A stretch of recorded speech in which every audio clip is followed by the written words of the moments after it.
Let's start with your name. Okay, I'm Brooks Blevins. And where are you from?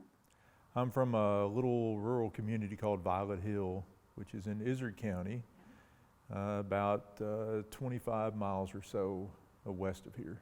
So then you grew up with the opportunity to see kind of the growth and the change in this community over time. Right, I've been here for 54 years, and so I've got to see a little bit of the change that has taken place. You stick around long enough, you're going to see some change. Yeah.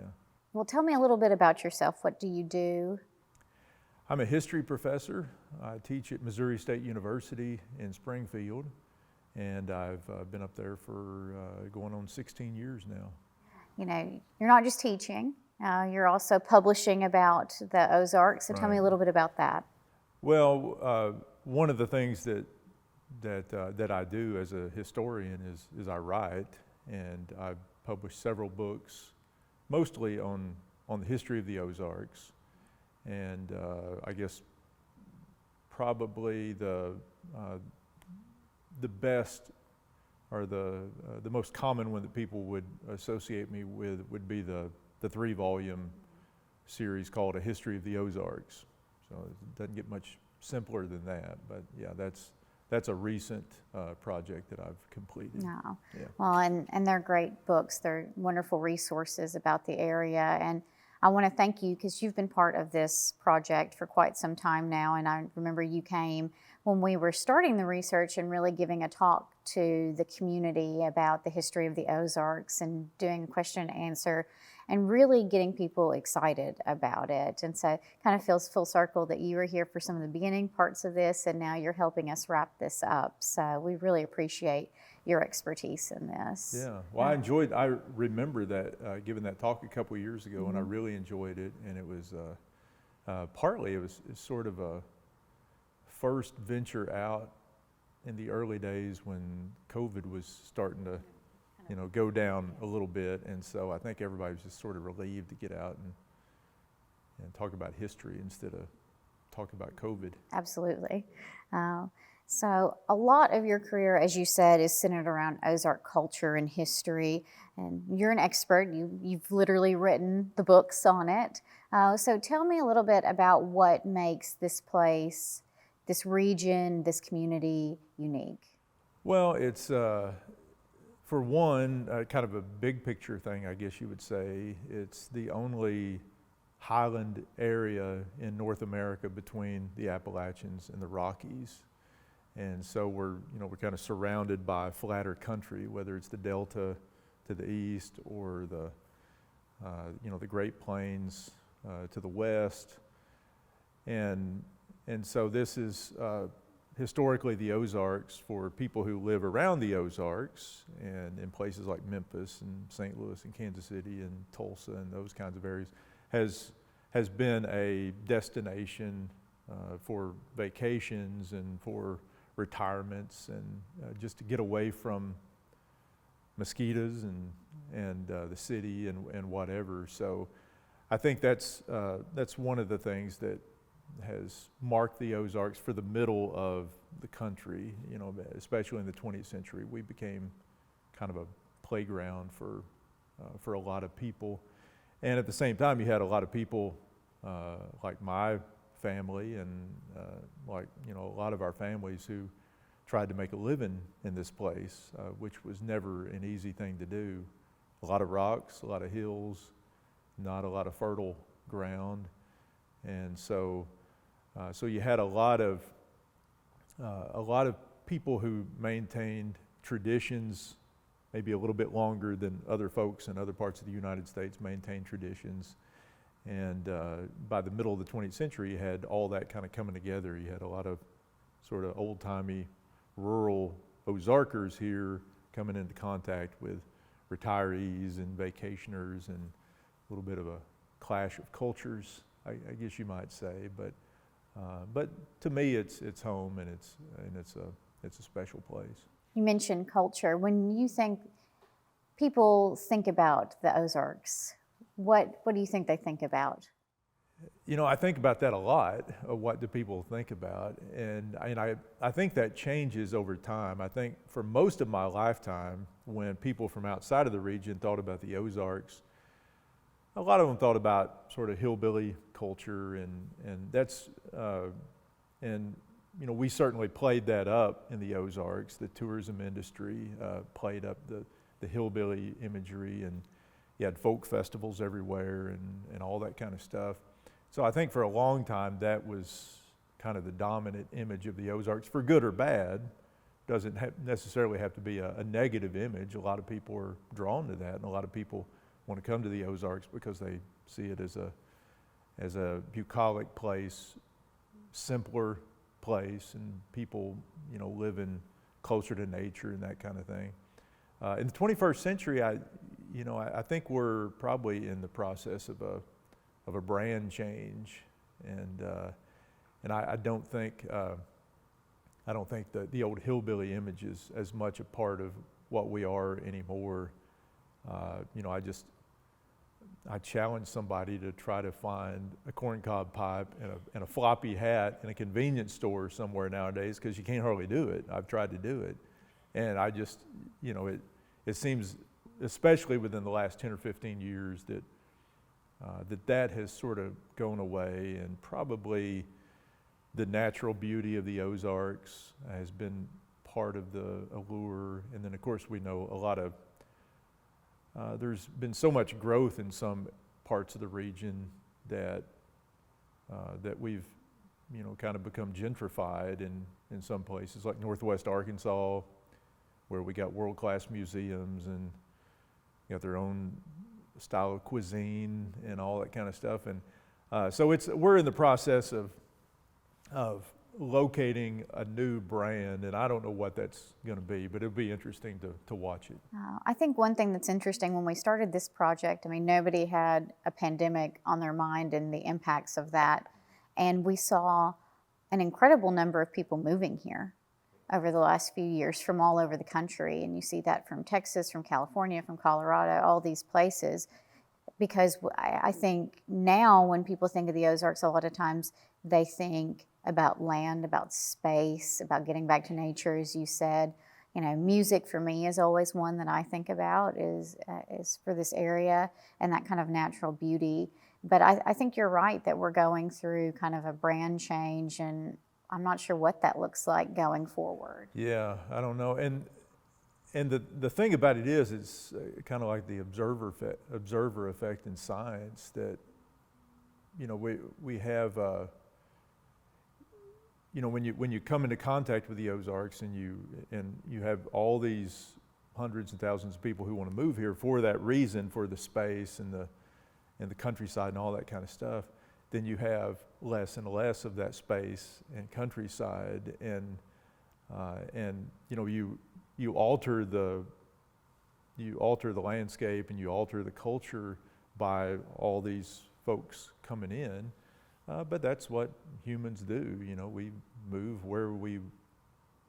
to where we want to live, and then we sort of change the place we're living to the way we want it to be, and so that's why it's hard to predict what this is going to be in 20 or 30 or 40 years. No, and I think you're correct, and it's an exciting time. As we finish up this project, part of it is working with the Community Design Center and thinking about what does housing look like going forward, and placemaking amenities and things of that nature. But right now we're seeing more new home building in the village and the surrounding area than we've probably seen in 20, 30 years, and it's all kind of happening at the same time. And so I think it's a really interesting time for us to be looking at this, looking both backwards and forwards, and saying, like, okay, who do we want to be, and using our history to inform that in a way that is authentic going forward, and really kind of also looking at our history in a way that maybe in the past wasn't the most authentic thing, and looking at the reasoning behind that.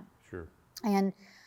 And being honest with ourselves about that. And so, I think one of the tough things that we've really had to look at and confront in this project is regarding Indigenous peoples and Native American history. And that's something we touched on a little bit in our community conversations. But let's talk about that. You know, how did Native American culture kind of inform this place, and how are they, you know, how did they come to be here, or were they here at all? Right. Yeah, it's it can be a tricky thing trying to figure out what role Native Americans played in this region, and who was here when, and that because you're talking about thousands of years of indigenous occupation, and it hasn't been consistent. We can, as a historian, what we use are mostly written records, and we can go back to the earliest days of kind of written documentation of what we have, and we know that at least by the early 1600s, and probably somewhat earlier than that the Osage people had crossed the Mississippi River from the Ohio Valley and had started to settle in villages, not here, but sort of on the northwestern fringe of the Ozarks in what today is Missouri, quite a ways from here. But we, at that time, it seems that there were no indigenous people living here where we are in north central Arkansas, in northeast Arkansas, and the Osage used this area probably more than anything as hunting ground, just kind of a seasonal hunting place. And maybe the Quapaw people, who were related to the Osage, but the Quapaw lived down in the Arkansas Delta area along the Mississippi and the Arkansas River down there. And they probably came up and hunted a little bit up here too. But really, when we go back, 400 years ago or so, about as far as we can go back with any somewhat certainty, it doesn't seem that that the Osage or the Quapaw ever really lived here. It was just sort of part of their territory, and there were a lot of big open spaces in here. And what you get is really the first Native Americans who kind of start to live a little bit, for a little while in the Arkansas Ozarks and parts of the Missouri Ozarks are what I call in my book immigrant Indians. They're basically Native Americans from east of the Mississippi River who are kind of forced out, pushed out by white settlement coming across the continent. And so you get groups like the Cherokees, the Shawnees, the Delawares, the Miamis, the Kickapoos, and various groups from east who are either sort of move out before they're officially pushed out by treaties, or then the last ones are kind of pushed out by treaties, like the Cherokee Trail of Tears, and end up on this side of the Mississippi River. And they're here for a while. The Cherokees, for instance, have basically what we would call a reservation. They called it the government back in those days called it a land cession. And it was on the kind of on the south and the west side of White River. So not very far from here, but it wasn't here. South and west side of the White River, all the way down to the Arkansas River. And it took a big chunk of the really rugged, rough part of the Ozarks. And the Cherokees weren't excited at all about being given this land. It was, a lot of it was just hilly and Boston mountainy and that kind of thing. But they had that for about a decade or so, until more or less trading it for a place in what's now Oklahoma. And so you get the Cherokee Nation that ends up in Oklahoma. And you have similar experiences with the Shawnees and the Delawares and other groups who are given sort of by treaty little plots of land at different places in the Ozarks in the early 1800s and stay for a while. But once you have, again, that kind of wave of white settlement, once it crosses the Mississippi, starts filling in this country, then they're eventually pushed out, usually by the federal government, on the basis of pressure from white settlers who say, we want this land, and we're not comfortable with the Indians living around here, and so they get pushed on farther to the west, and most of them eventually end up in Oklahoma, which was Indian territory for the better part of a century. And so that's kind of the story of the really, really quick, Reader's Digest version of the story of Native Americans and how they've interacted with the Ozarks and this part of Arkansas, never really having a long connection with any place. And specifically where we are here in Sharp County, Fulton County, Arkansas, I don't know that there's any documentation that any of these folks ever really lived here, even the immigrant Indians who came across. It's hard to grow things here. It's just not that's really kind of the root of why Cherokee Village exists where it does, because it was poor farmland, and farmers were, they couldn't make a living here, so they sold it off, and you get to bundle it together, and it's much better for retirees and vacationers than it is for somebody trying to make a living off the land. So, and I think that's interesting to think about, that they use this more for hunting land than anything else, or as they move through, as they kept getting pushed farther and farther west. So why do you think, and I mean, we can only guess, but why do you think that even though they didn't live here, this place was named Cherokee Village? Right. And I mean, most of the roads and streets were named after Native Americans and different tribes. Yeah. And that's very important. Let me insert one thing, because I know a lot of people are going to say, well, we find arrowheads and pottery and this and that, so we know people were here. As I said, there were definitely indigenous people who lived here and occupied these places at some point. It's just that it was a much longer ago than we have any written documentation for. And so when you find those spear points or arrowheads or whatever you find out there, those are likely to be much, much older than we're talking about in the last 400 years or so.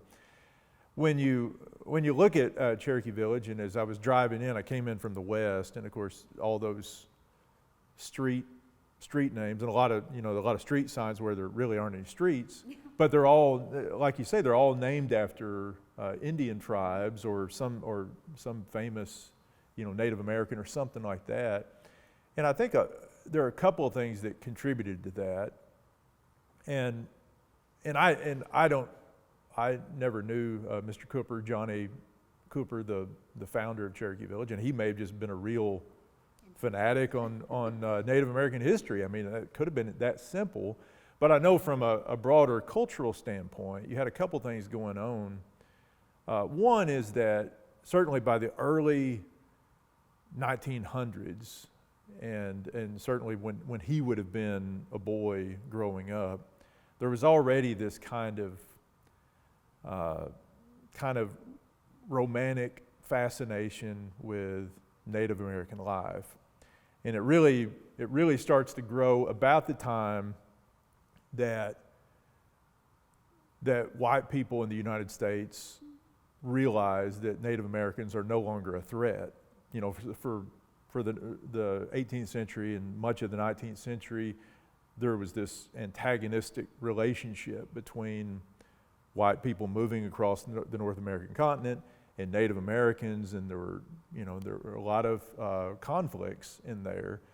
But by the late 1800s, the U.S. Army and white settlers and all that had pretty much subdued any real threat from Native Americans being able to push back and do anything, and they were so greatly outnumbered too.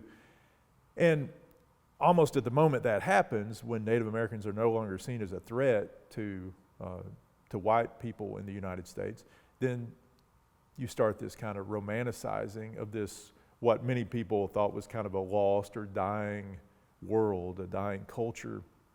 And by the early 1900s, that blossoms into these groups, like the Boy Scout movement comes directly out of that, where there's this fascination with what white people assume to be Native American culture, and sort of living close to the land and learning these kind of pioneer, what they would consider, sort of Indian skills and that kind of stuff. And that's how the Boy Scouts start, and there are a lot of other similar organizations in the early 1900s. And so that starts that kind of romantic fascination with Native American life.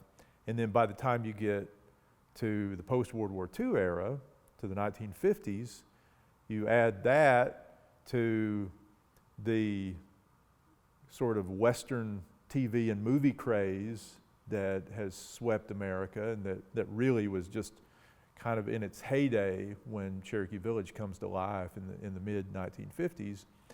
And you can see that those things are probably working in tandem to influence whoever it was that makes the decision to name the town, name the streets, and sort of build this theme into this place.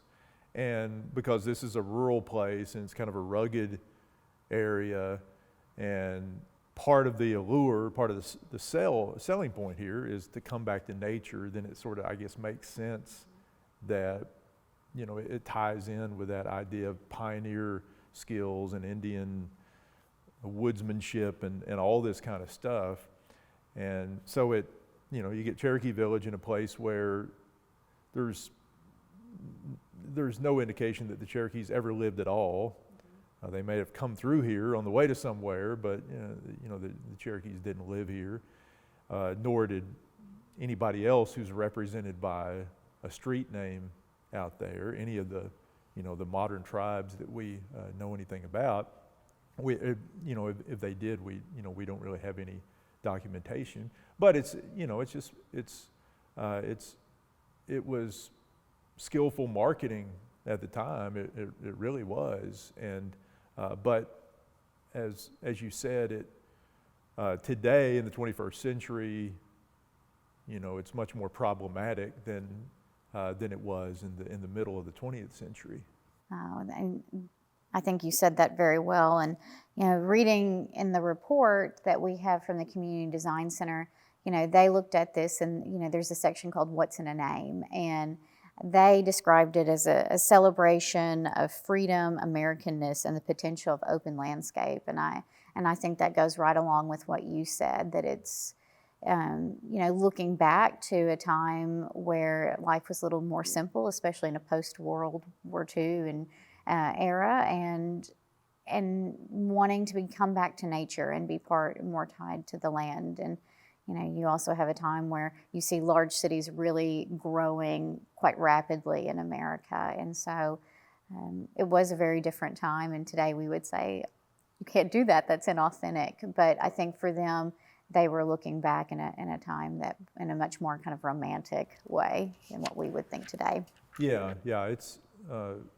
We would, today it would definitely be seen as cultural appropriation, but though that kind of thing happened back then, the phrase probably wasn't around, and I think John A. Cooper and whoever else was involved in that, I think for them it was more a way to honor an idea that they had more than appropriating it, even though we can see it as an appropriation.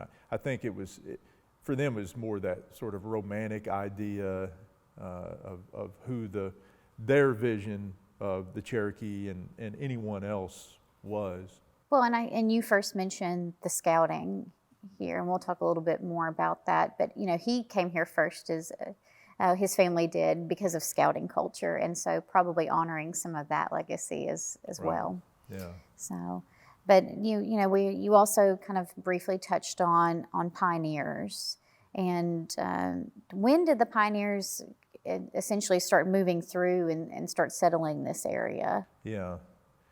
If you look at white pioneer settlement let's just say the kind of west of the Mississippi in general, that actually starts in the very late 1700s. Well, you can go back to the mid 1700s and the French settlers. At that time, this was claimed by the French. They really didn't control anything, but They claimed it.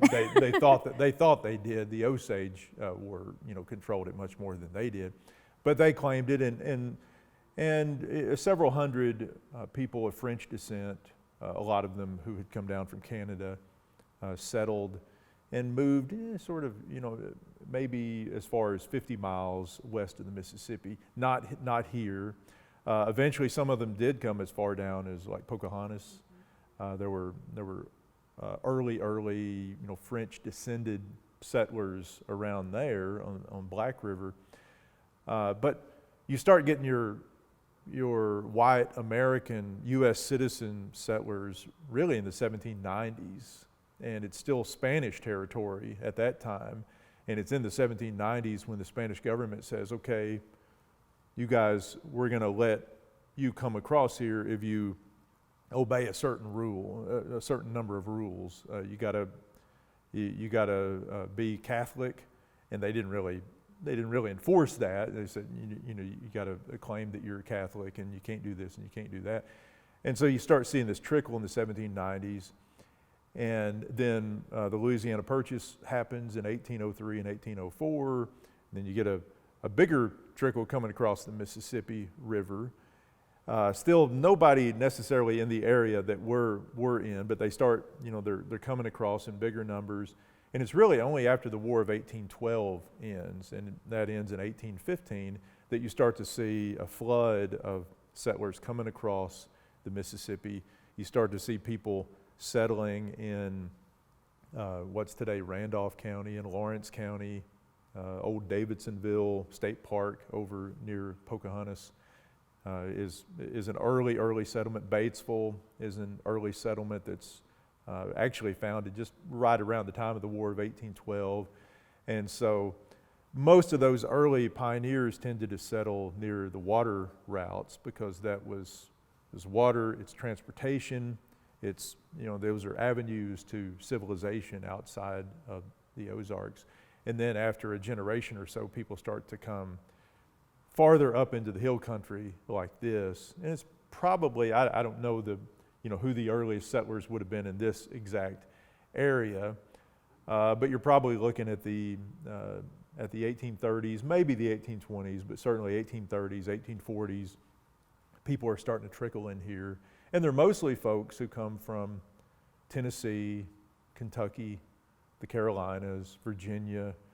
That's the way we've traditionally done westward migration in U.S. history, is it tends to happen in parallel lines. If you just look at the map, people from New England are moving into the Great Lakes states, and people from Appalachia are moving across and moving into the Ozarks.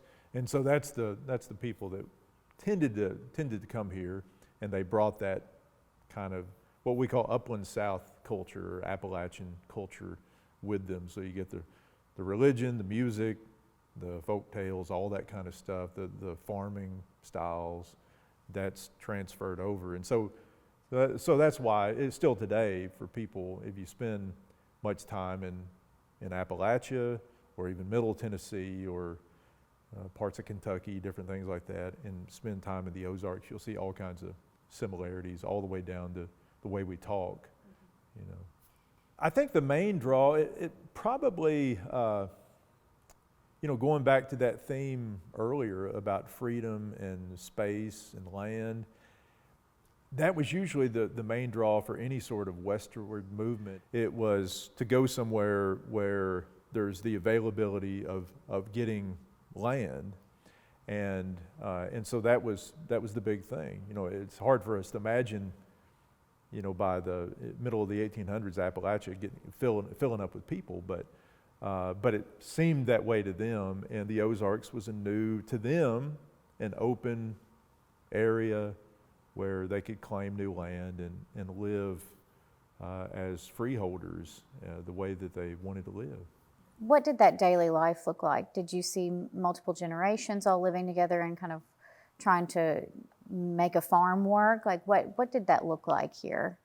For the most part, folks still lived in nuclear family units, but they definitely depended on extended family, neighborhoods, neighbors, and a lot of times you would see sort of group migrations that would come because if you're especially in those early migrations when you're living basically on the frontier, you need as big a support system as you can get, and you need people who know how to do a variety of different things, from building houses to taking care of animals and making furniture and farm implements and just everything. And so a lot of times these families would migrate en masse, and and would have these communities that would just sort of relocate from Tennessee to Arkansas or something like that. And so it was very communally dependent lifestyle that folks had. Probably not quite the isolated frontier image that we have today in the 21st century, where somebody's living 10 miles from the nearest neighbor. That happened in the very earliest days, but that was a very brief little period of time before you get to a bigger community building kind of culture. And do you think that, because you see a lot of settlements that really do, and you mentioned it a second ago, revolve around the rivers. I mean, do you think the rivers, Spring, South Fork, played a big part in daily life here? Sure, yeah. I think the earliest settlers almost anywhere, any section of any place, settled along major streams, and then the sort of secondary streams, and then the tertiary streams, and that's how settlement often happened, because water is fundamental to life, and it's fundamental in those days to travel and to connection with the rest of the world.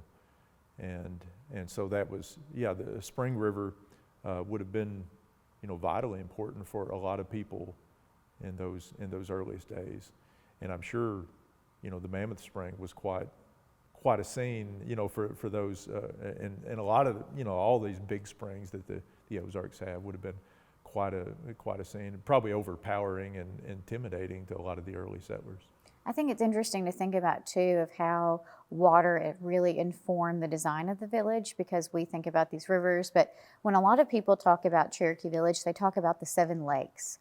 But these 7 lakes weren't here. That was something that the Coopers actually built. They constructed themselves in a way that you would never do today. It's just the cost of that. Yeah. But they knew that if you want to bring people here, you want to bring really migration to an area like this, water has to be a central part of that, and I think that's interesting. Yeah. And that's very much a 20th century thing too, something that we don't recreate today.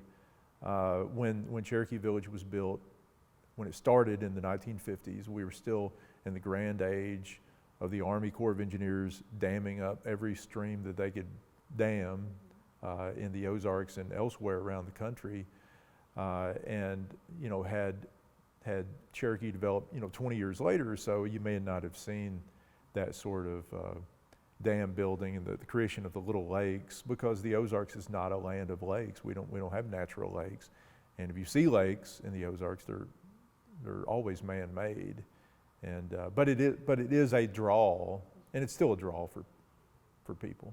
Well, we really appreciate, again, you being part of this project and helping inform some of the thoughts regarding future design of it, but also getting people excited and thinking about that pride of where they come from. That's so important to this whole process, and so can't thank you enough for that. Sure, I'm glad to do it. Thanks for having me. Absolutely.